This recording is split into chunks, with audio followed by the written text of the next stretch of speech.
नहीं निकाल देते, पूरा पंजाब बैसाखी नहीं मनाएगा। अच्छा, तो तुम सब हमारा विरोध करता है, भाग जाओ यहाँ से, इसका अंजाम बहुत ही बुरा होगा। हम नहीं जाएंगे, तुम लोग जाओगे, हमें नहीं, तुमको भारत से भागना होगा। Soldiers fire!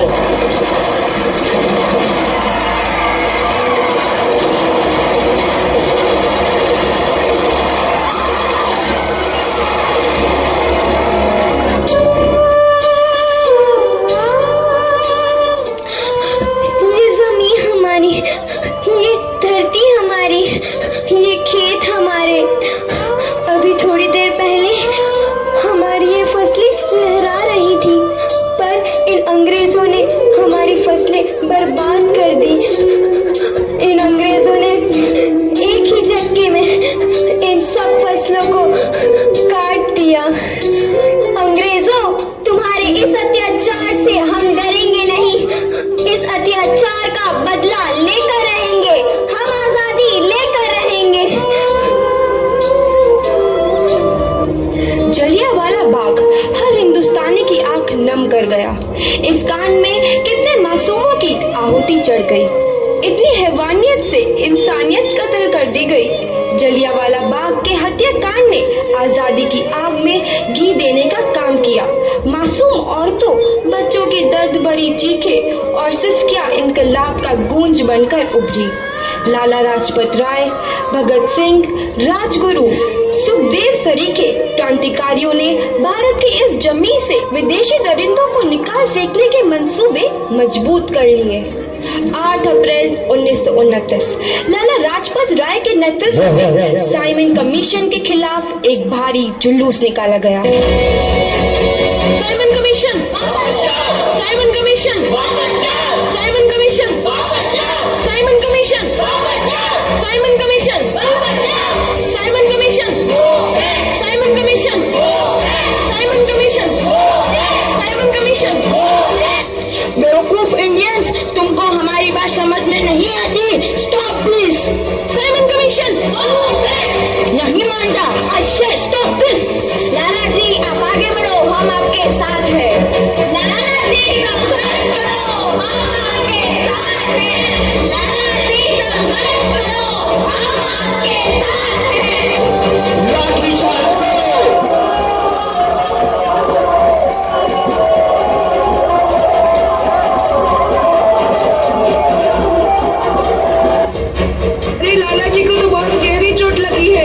सर फट गया है। मेरे शरीर में लगी एक एक लाठी अंग्रेजी सरकार के कफन में कील का काम करेगी।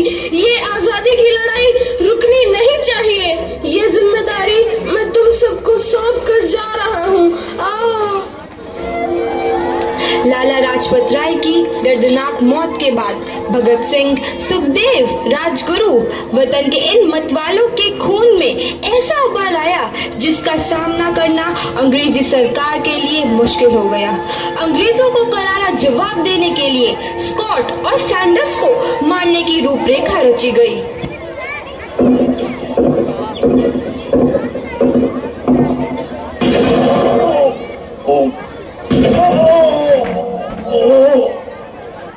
सैंडर्स मारा गया। चारों तरफ तहलका मचा था।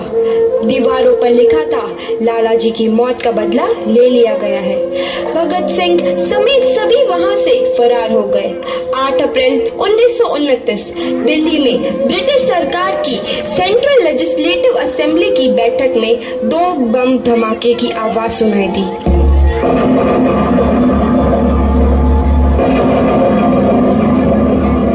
इन धमाकों ने अंग्रेजी हुकूमत को हिलाकर रख दिया। इस घटना को अंजाम देने वाले भगत सिंह, राजगुरु और सुखदेव ने अपने आप को अंग्रेजों के हवाले कर दिया। 1930 को अदालत ने अपना फैसला सुनाया। मुलजिम भगत सिंह, मुलजिम राजगुरु, मुलजिम सुखदेव को दफा 121 और दफा 302 के तहत ये अदालत तीनों को मुजरिम करार देती है और इस गुस्ताखी के लिए ये अदालत इन तीनों को सजाए मौत की सजा सुनाती है। सरफरोशी की तमन्ना अब हमारे दिल में है। देखना है जोर कितना बाजुए कातिल में है।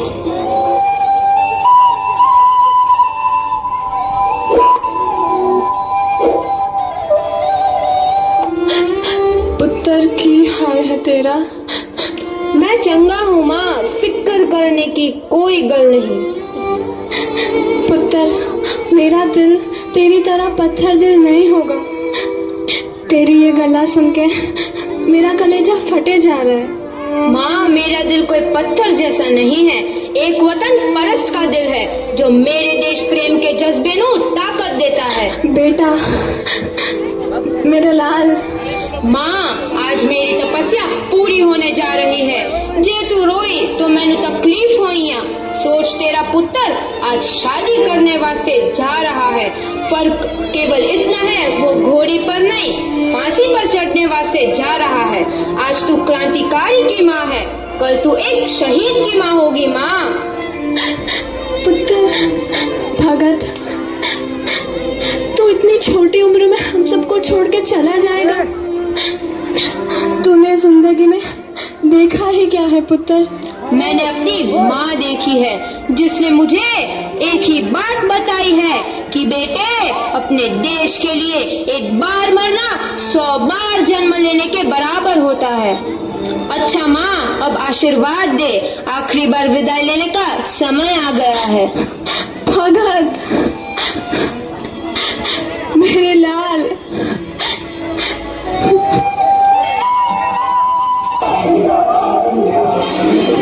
भगत सिंह, तुम्हारी कोई आखिरी ख्वाहिश?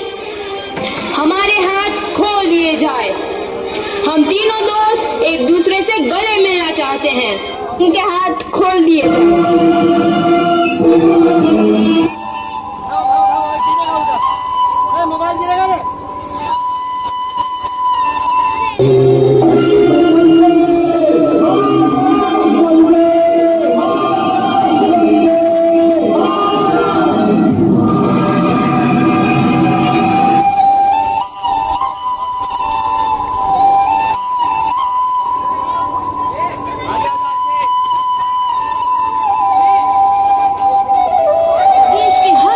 जवान के मन में आजादी की नई उमंग हिलोरे लेने लगी।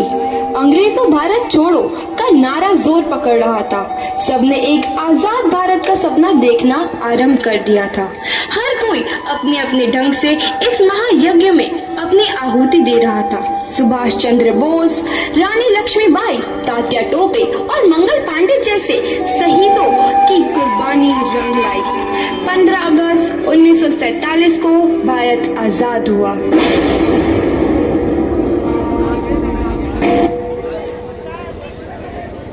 बोलो। बहुत बहुत धन्यवाद।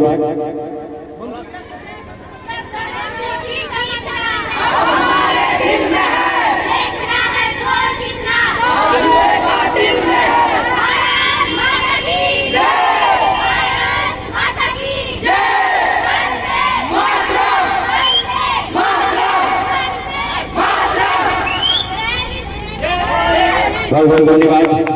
और हमारे न्यू पब्लिक स्कूल